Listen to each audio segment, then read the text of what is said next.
Hello, everyone. My name is Love Kher, and I'm sitting here with my friend, Mr. KJ Sharma. Today, we have a very important discussion about God.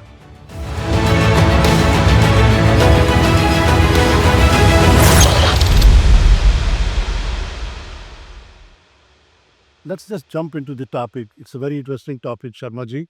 So, my first question is, what is God? And then I will ask you to explain where is God. So, can you please give your point of view? Okay, good. Thanks a lot, Mr. K. Uh, God is a very controversial concept prevailing among human beings because the right knowledge about what is God is seldom understood. In fact, gods are many, but in reality, in human concept, what the human mind is looking for or is conceiving or trying to realize the Almighty divine power, but not understanding that properly, people name it God, Allah, or in different languages by different names we call. But basically, that divine power, the Almighty divine power, whom we conceive as the Almighty, because of whom everything is existing, or people think that it is created by Him, though there is no creation.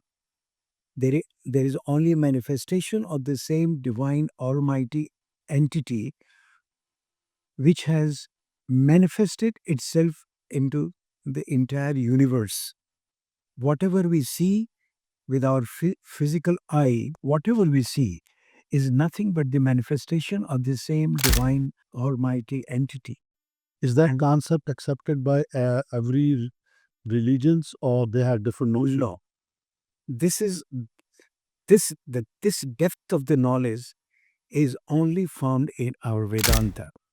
In our Sanatan Dharma, among the Hindus, in our scriptures, this concept or the proper understanding is fully explained and from which we can understand. So that is why in our Vedas, Veda says that Eko Brahmam Dvityo Nasti. Brahma is only one, not two. In fact, in in other faith also people say that God is only one. But among Hindu concept, we don't only say Eko Brahm, but we further reinforce by stating that Dvityo Nasti, not two. But Hindus are, considered as if Hindus have too many gods, which is actually not the right understanding about Hindus, and most of the Hindus also, because they do not understand, do not study their scripture, Vedanta, at the depth of it.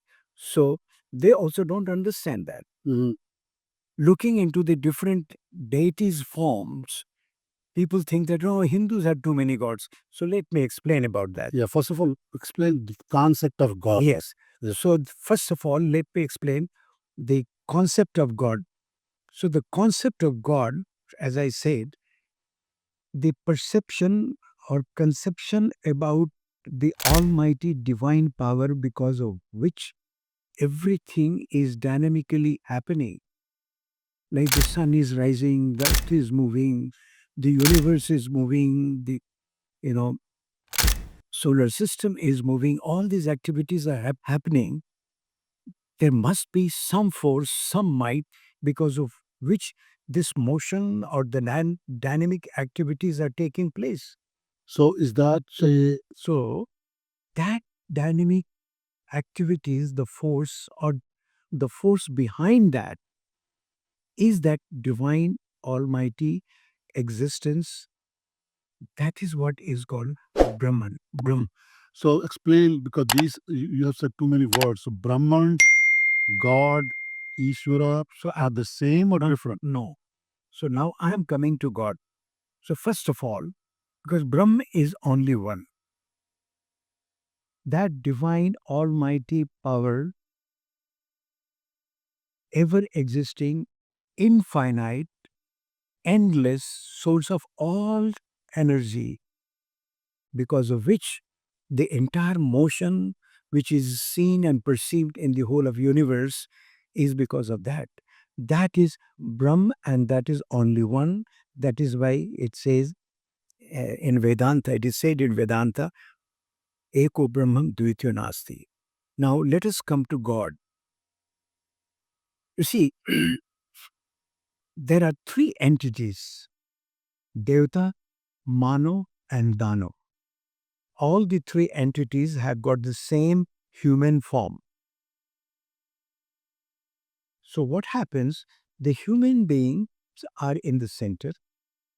When the human beings are doing or acting very pious or righteousness, on the path of righteousness, they are collecting lot of punyas. Then they become devata, and those devatas are called gods. And when the same human being does wrong things in life and collects a lot of sins, then they become dano. All the three entities are having the same human kind of human body. So Rama was a human. You see, now let me explain that. So what happens that Rama, Lord Ram or Krishna, they are the incarnations. They are the incarnations of from the Brahma only. Now, first of all, we have to understand that whether the God, human being, and the Danos, the demons, they are all emerged from the same Brahm. They are not different from Brahm. And what is Brahm? First of all, let me explain that. The Brahm, to understand the Brahm, Brahm is the super consciousness which is infinite and complete, ever existing entity. That consciousness, when it manifests itself in a form, it can manifest itself. It has manifested itself in the form of the entire universe. And in the universe, you will see a lot of creatures also. So the same Brahma has manifested itself in all forms. So all these forms are nothing else. These are all manifestations of the same Brahma. That is why it is said, Sarvam Khalvidam Brahmam. In the whole universe, there is nothing else other than Brahm. Yeah. Everything is Brahm only. But when we come at the level of God, human being, and demons, these are the manifested forms, different looking forms, and activities are also different among these entities. Similarly, you will find the different forms of creatures, animals, their their appearance, the body structure is different, their behaviors are different. Yeah. So, and when we talk about Ram, Krishna, Christ, Muhammad, and all this, they are all manifestations. They are also the manifestations like you and I. We are all manifestations of the same Brahman. But the difference is, Yeah. you see, in fact, we are all incarnations, but the potency of the incarnations differ. It is not at the same level. So when Brahma incarnated himself as Lord Rama or Lord Krishna or as the Christ or as Muhammad, so, so these are all incarnations with little higher potentials, and the lower potentials, if you start going, then human beings. Among human beings also you will find some people are very saintly, very knowledgeable, very enlightened. Take the instance of Buddha. So, like that, the people who elevate themselves after enlightening, after acquiring the the real knowledge of the divinity, then they become with the higher level of potential, and that's how we feel that they are greater, and we respect them. But at the same time, the people who have got the lower potency is what? The level of knowledge, the level of wisdom makes higher and lower. Nothing more and nothing less. Yeah. Yeah. So when you take the instance of Lord Rama or Krishna or Christ, in their case, the level of wisdom, the level of understanding is much higher. That is why, you take the example of Christ. When Christ was crucified, he was on cross. What did he say? Oh, Father God, pardon them who were putting him on the cross. He's not cursing those soldiers who were putting him on the cross. He's not getting angry with them. See the level of his wisdom, because he knows that it is only the body which is going to be crucified and suffer. Nothing is going to happen to me, because he had understood. He was an enlightened and a soul, so he knew that what is going to happen. And he knew that, what these guys are doing to crucify me on the cross, they are ignorant people. They do not know what they're doing. So he is praying to Father God that, God, please pardon them. They don't know what they're doing. So this is the kind of level, that is why Christ is respected. Similarly, Lord Ram, he was also an incarnation of Brahman with a very high potential and level of wisdom. Okay. So thank you. And let's move on to some other questions. Um, so why there are so many different gods worshipped in Hinduism? So, Whereas in Christianity or Islam, they believe in one God and only one God. We have more than one.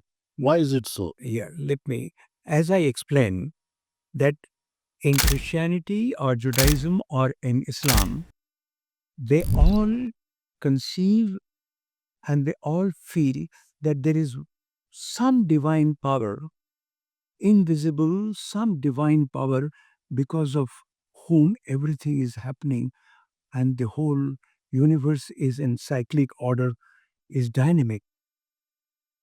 So, as they conceive, but they could not understand actually what is that almighty divine power is. So simply they called it, say in Islam, they called it Allah. In Christianity, they call it God.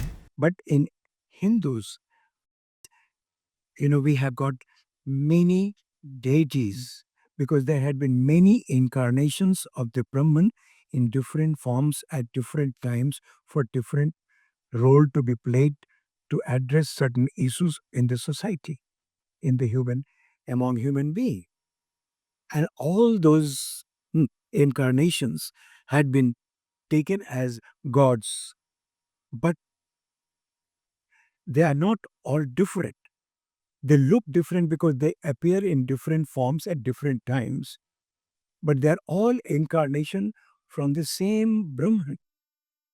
And that's why we say in Hinduism, Yeah, there is only God. It's not one God. There is only God, which means everything is God. yeah, There is nothing other than God. right, right. And that is why even a snake is worshipped, or even a tree is worshipped, or the waters are worshipped, right? No, no, that has to be understood separately. So what happens, as I said, that the real and the only entity is Brahm. Brahm only has manifested itself in every form. Wherever you see the life, wherever you see that there is a thriving going on in a bodily form, it means what is common in all that? The common is the consciousness which is common in all that.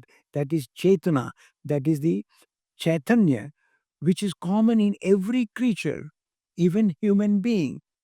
So that common consciousness, Chetana, is really the Brahman. That Chetana, that supreme consciousness, only has manifested itself as whatever you see in the whole of universe, either in the form of mountain, planet, stars, trees, everything. Yeah. So So that is why in Hindu culture, we can worship the Brahman in any form because we know that the same Brahm is manifested in every form. Right, right. And that, if I may say, that is a clear distinction between the paths that the Hindus follow versus what the Christian or the Islamic folks follow, because they follow one God, right? Is it Allah or Jesus Christ, right?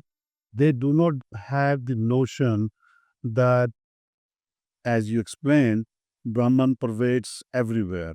Therefore, everything with Chaitanya is, that is something we can worship. And that's what in Hinduism, they worship that. So that's a subtle and a big distinction. Yeah, so actually the distinction is even Christ is not considered as God. Christ is considered as the Son of God. Right, right. But neither in Christianity nor in Islam, they have not been able to explain as how Allah looks like or how God looks like.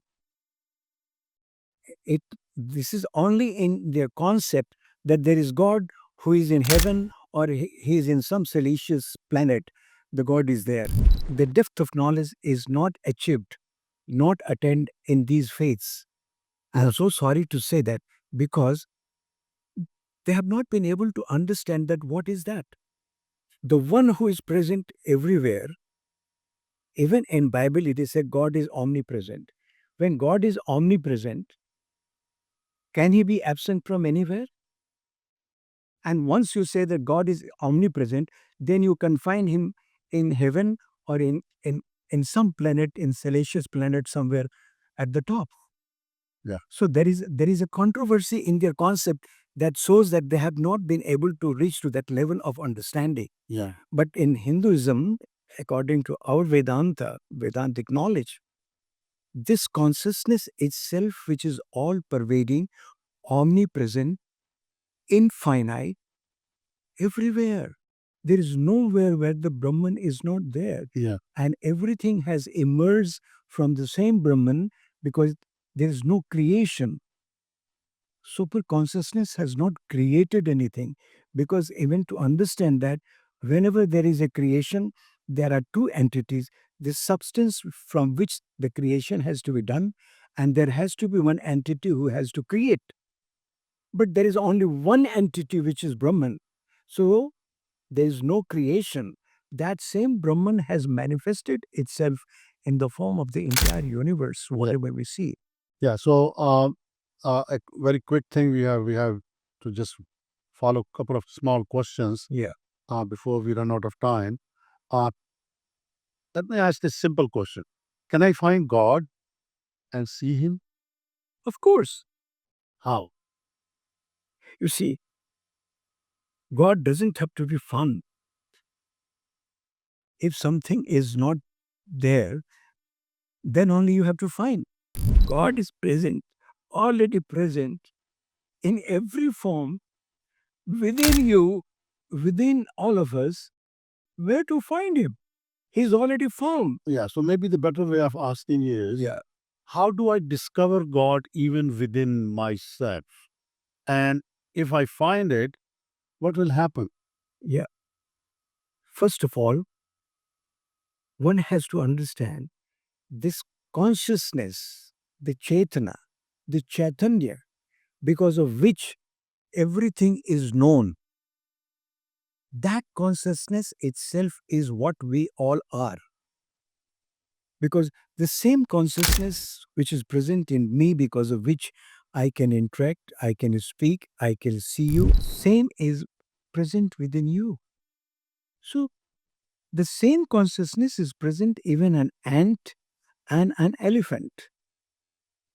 So when that consciousness is present all over, so with the right knowledge, the common presence of that consciousness itself has to be properly realized, and that consciousness itself is nothing but Brahman. And that Brahman, when it manifests in different forms as incarnation, if it comes to address certain issues in the society, then in that form, we consider him as God. All right. So, is there any other thing I should be asking which will help our listeners? For example, what will happen once I am able to get that knowledge and get the discovery of the true Brahman within me? What will happen then?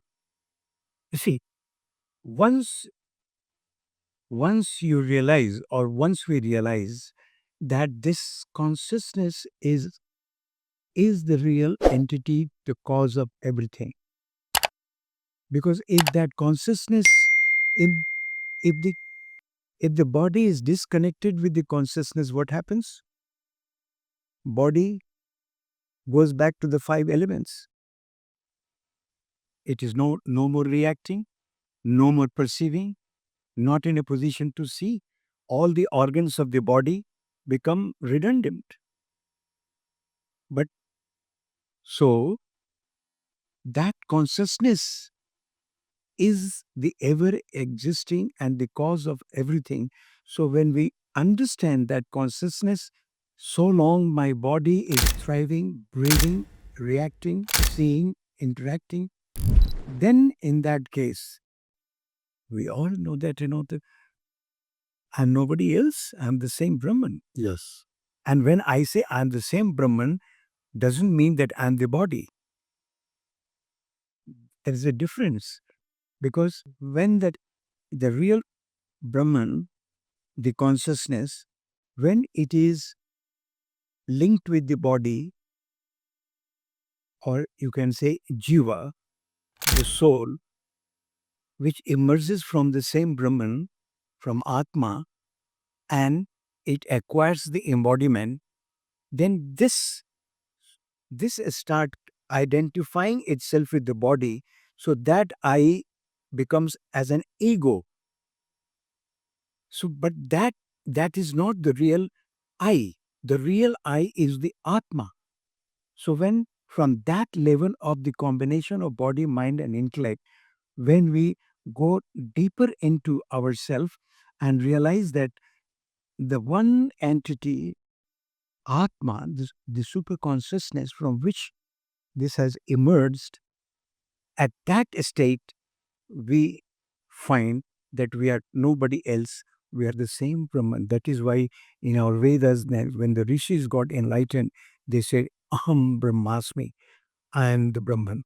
So Aham, I am that only. Tattvamasi. So Aham. So you see, when that realization comes to the human being, they understand that I'm nobody else. It's not that Brahma is somewhere in a different planet. He is who is everywhere. He cannot be absent from anywhere. And if that consciousness is present within me, actually, I'm that consciousness. So where to find? Yeah. All right. It is already found. That is what it is. Okay. Thank you so much, Sharma ji. In summary, I would say that this was a very enlightening session or discussion we had, where we learned about what is God and what are the differences between the concept of God that Hinduism has versus what Christianity and Islam has. Although they all believe in some higher power and higher Same consciousness. shared consciousness, but somehow the notion is slightly different in each religion. In Hinduism, especially, it is considered that there is only God, which means that everything has the same consciousness. Manifestation is the manifestation of the one Brahman, and therefore that Chaitanya is all over the universe and everywhere. And and when we talk about many different gods, those are just the uh, manifestations of different incarnations that we worship. And at the end of the day, once a human being is able to discover that he or she is nothing more than this pure consciousness, then there is nothing else to find. And basically, that person will achieve the enlightenment and and and have the peace that he or she is looking for. So with that, thank you very much. We will be talking next time on another different interesting topic. Thank you, Sharma ji. Welcome.